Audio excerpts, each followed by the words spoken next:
So let's talk about why your kids are tantruming, melting down all the time. You're probably wondering, why is this happening all the time? I don't understand. I'm going to show you what's happening. So I'm going to show you this paper, and I know it's backward. It is.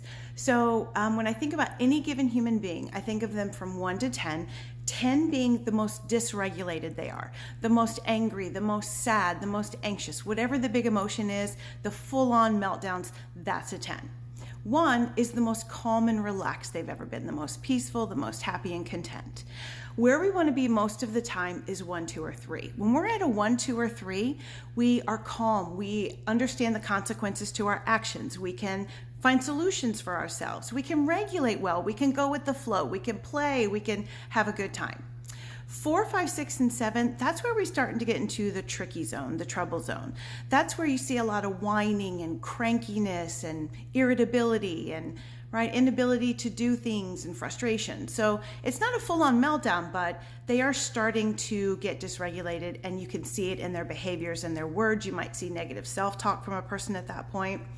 And then 8, 9, and 10 is your full-blown meltdown. There's no logical thought. They can't find solutions. They can't go with the flow. They just can't even function very well.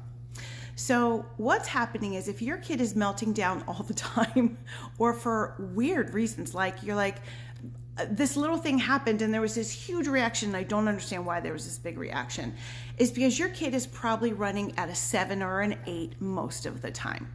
When they run at 7 or 8 most of the time, it takes nothing for them to tip over into the tantrum and the meltdown. So what we want to do is help them to get down into the 1, 2, or 3 most of the time. So that's why you're seeing kids melting down over little things. That's why you're seeing huge reactions that seem out of proportion to what's happening during the day.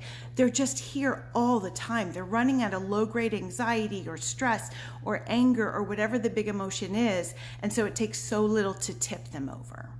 That's why it's happening.